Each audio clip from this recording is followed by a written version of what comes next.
Hello, everybody. Welcome back, Tiny Town Podcast. We have this lovely day in my life video that we're just gonna walk you through. So here we go. As you can see, this is me here right in the morning. I am petting my cat because I love my cat.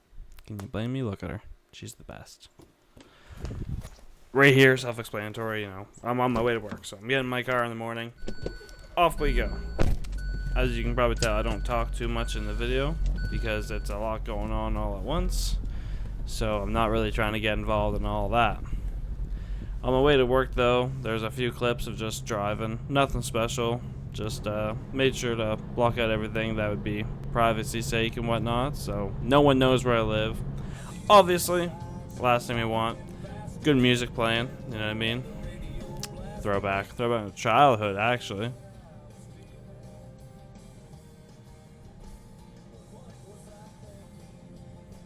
Great song. Every morning, hit the highway to get to work. Every morning. I'm about, I don't know, 20 to 25 minutes away from work, so depends how fast I drive. As you can tell, I was in a rush this morning.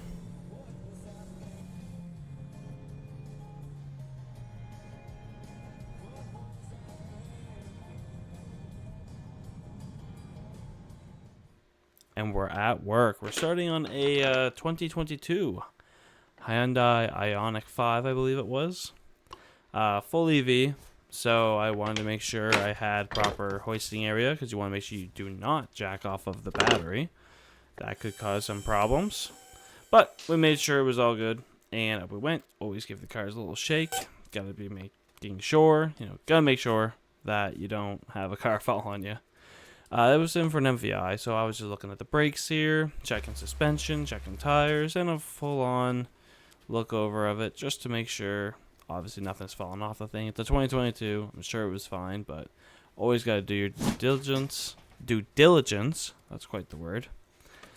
And just make sure nothing is falling apart. I've seen some newer cars with bigger problems, actually, so always got to take an MVI serious. But this one was all good. Brought her on down, checked tire pressures, and you'll see I slap a sticker on the thing, and we send it on its way. Momentarily, of course.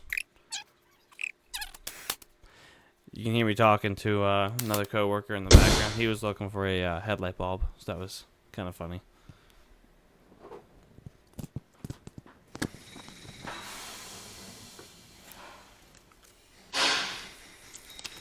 Nice new fresh sticker going on. Boom. Beautiful. Everyone watching, make sure you check your MVI sticker. If it's expired, you should definitely get that looked at. Right here was a Volkswagen Atlas, I think it was. Had to do a tire. So our coworker did a rim on it, and I guess they brought in a tire for it to go on the day after or something. I'm not sure the whole story. All I know is I had to put a tire on, so that's what I did. You'll be able to see our tire machine. It is a very high class tire machine. It is a center bore one. This way we don't get any damage onto your rim. So let's say you have a really, really expensive rim, like $3,000 plus. Like this will even do carbon fiber rims, right? $50,000 rims, this will do no problem. It clamps down the center, as you can kind of see there. And then you just roll around the edges, break down the bead. Same with the bottom side too.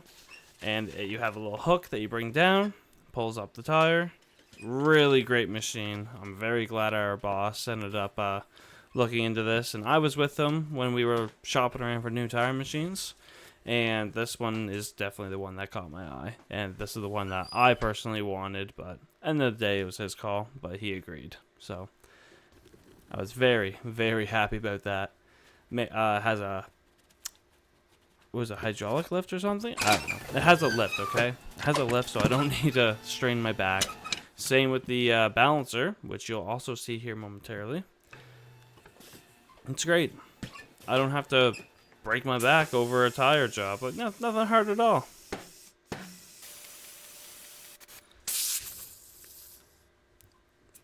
Usually we always replace the valve stems, but in this case, what am I doing there? Who knows? In this case, where it's a metal valve stem, we didn't bother. So we never do, I should mention, if they're metal. Once a year for TPMS valve stems, and every single tire change on regular valves. Off a little bit of weight, no big deal. Black rim gets black weights, stick-on weights that is. And of course, we only have the one color, but that's on the inside, so no big deal. Give her a spin, and we're good to go. Double press, easy lift. It's amazing. I love this machine. I would do tires all day and never break a sweat. It's amazing. I clipped it out of the video because I'm not sure if there was any sensitive or personal data there, but I did look up the torque spec. I believe... Well, I think it was 88. I might be crazy. But this one here, this was a sad one. This was really sad. Oh, hi. Hi, guys. It's me. Hi again. Anyway, this was a sad one. So I came in for an AC job. As you can see, I slowed the video down. I slowed it down a little bit, at least, and you'll see why. It's a Chev for any of my truck people out there that know their trucks. As you'll see momentarily, it'll all make sense. Uh-oh. Yeah. Unfortunately, the frame in this truck here had started to go. As you heard me say, I shouldn't be under this thing. You know, I shouldn't have been, so I got out. This here was a... What was it? It was something with the radio. The radio was acting up, so obviously every car that comes in, we do a full visual courtesy inspection, free of charge. This way we can give recommendations to the customer, let them know what's going on with their car, for example. This one here had a play in a sway bar link, and there was control arm bushing that was looking pretty crusty. So I made a few notes for them, let them know a few recommendations, but ultimately they denied. And I finished my diagnostic with the radio, and I moved on to this one. This here, I'm going to be very quiet for probably, but basically, I think it was me. Yeah, it was me that diagnosed this one. How do I explain this? So the AC compressor, the component that pumps your air conditioning, quite literally pumps it. It's like a mini engine in your engine. It's belt driven, and there's a clutch on it. So that clutch was seizing up and causing a whole bunch of problems. So off comes the belt, off comes my two bolts that hold the intake and exhaust of the AC compressor. And now I have to take off the skid plate.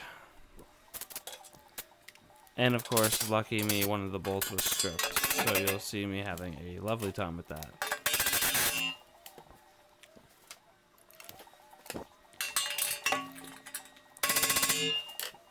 Honestly though, for being stripped, it wasn't that bad. So I got away with murder there. I was really dreading this job. The last one I did, it ended up taking me like, I think it was 4 or 5 hours. The two studs. So there's 2 studs that go into the front of the compressor, and then there's 2 bolts that go in the back. All of them are open, so corrosion and everything can get in there and cause a whole bunch of problems. So my last one, I had to use an air hammer, and I had to chisel away at the AC compressor just to get it out. Really annoying, but I did get it out.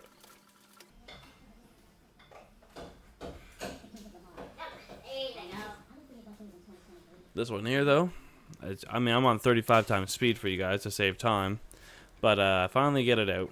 This took a lot longer than what you guys just watched. And what a pain. That was just me taking a video to upload to the work order. And now I'm just cleaning off my studs and everything, make sure they're nice and clean. Get asked a few questions here and there, you know, some conversation. One of the guys who did not want to participate in the video, respectively, I get it. I have no problem at all with that. So I blurred his face. There's quite a few other parts of this that I cut out because he was in it. And out of respect, obviously, I cut him out, blurred him out where I could. And after rewatching the whole video, he's not in any of it. So, coworker, you know who you are. Respectfully, there you go. Hope you're happy. I have no problem with it. Everyone else, though, had no problem with, obviously, you know, they walked by, whatnot. It is what it is. So, compressor went back in. And this AC machine, the 1234YF machine, that's the newest refrigerant. It takes forever. So we move on to my next one while that does its thing. Yeah, that don't sound good now, does it? That's just backing plate though. The wheel bearing itself though was throwing ABS codes for intermittently dropping signal. So we already diagnosed it earlier in the day. I should say yesterday. And here I am, just obviously doing my thing, changing it over. Also, you probably noticed by now that the time and date are completely wrong. Yeah, I don't know why. Listen, I didn't build this camera that I used. It was a little Chinese Amazon camera, alright? I had a GoPro, but yeah, it's gone. I'll just leave it at that. I'll just leave it at that. So I just have these little cameras that aren't the best, but they're small, portable, don't weigh much, and I was able to wear it for a good portion of the day. These bolts, by the way, oh man, you want to talk about Nova Scotia and rust? Well, here you go. They were supposed to be, I think, 16s. Yeah, they were supposed to be 16s. I tried getting a 16 on there, no go. 15, no go. 14, no go. I'm like, huh, what size are these? So I have to get my extractors out, and I had to use extractor 16 in order to get these out, and it took forever. As you can tell, like, I am struggling. I am trying to get these out, and then eventually I finally get it to catch, and I get them all out. One more thing you're gonna see. It's not really embarrassing, because if you were down in the States, if anyone here can send this to someone in the States who works on cars, please do, and show them the part that's about to come up. You guys have it so easy. I wish I lived in your climates, alright? Mostly the southern, whatever it is. Like, you guys have it so easy. You're about to see what I'm talking about.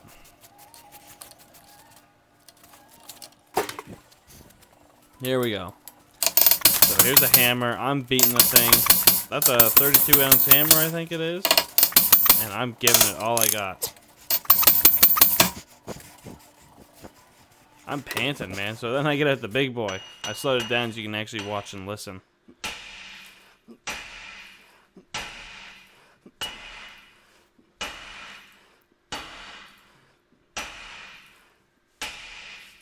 Yeah, I'm not hitting it light. I'm going full swing.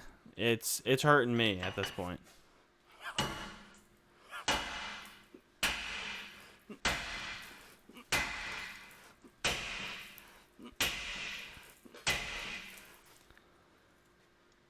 So, enough's enough, right? It's time to make life easier. So I go over to our toolkit that we have at the shop, and I grab the wheel bearing extractor. I had enough time beating around, alright? Like, that's what we used to do before we got this tool. As you can tell, it took forever sometimes. So this tool here, really, really, really neat tool. It's a Lyle tool. Anyone that works with tools, all it does is that it bolts onto two of the wheel nuts, and then you have a pusher basically that locks in place in the back of it. Hopefully you can see it in some clips here. Yeah. It's the camera angle wasn't the best, I know. It was on my hat. So, anyways, just a little bit at a time on each side, and you really don't want to force it too much on one way, because that's how you can snap off the ears for the calipers, right? So you got to be careful with it, but ultimately it does a great job. And here we go. It's finally off. No problem at all. Right there, I mean, I made it very clear to everyone that I'm not going to try to go around and show their face. So out of, again, respect, I just looked down there. All my coworkers were super chill about this. I'm so grateful to have them. No one really cared. It was amazing. Anytime I had to help them, I turned off the camera and went over. It was great. I had no problems with the day. Everyone was happy. It was a great day. It was a great day. Here I am just changing over to a cleaner bit. I don't know what to call it. It's like sandpaper, basically. Like a little flap wheel, I guess, okay? I don't know. It was really quick in the middle. Don't want to take off too much material. And we're getting the new wheel bearing ready. I need a glove on, though. Oh, look at that, actually. I went and got a glove. I can tell the future. So, Just getting the bolts ready and everything. Wheel bearing in place. Nice.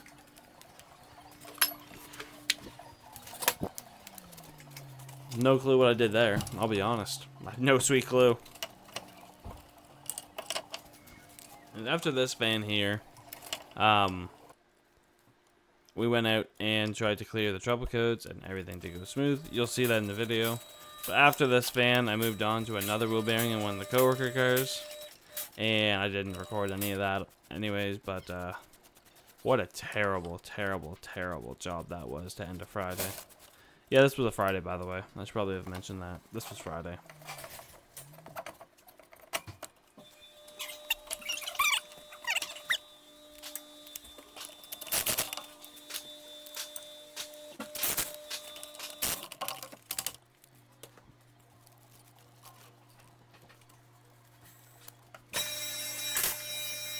Look at all the rust.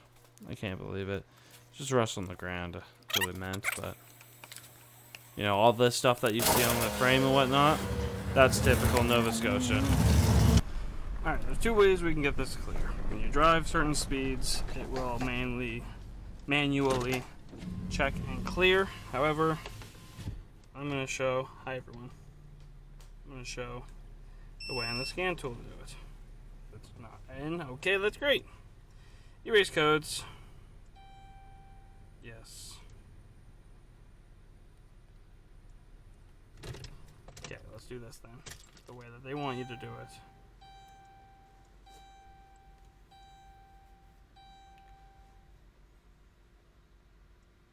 There. Now let's go back to live data. So this way.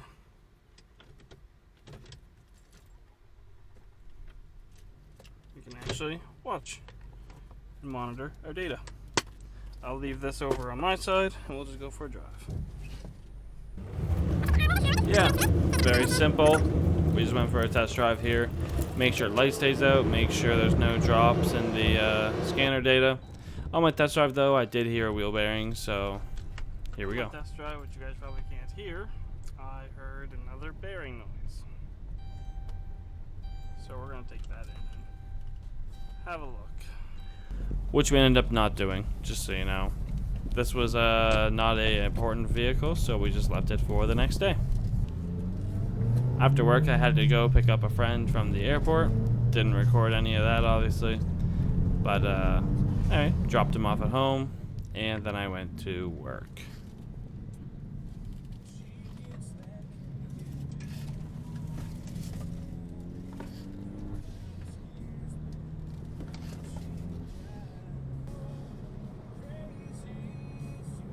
So, it is currently 5:58, basically 6 o'clock.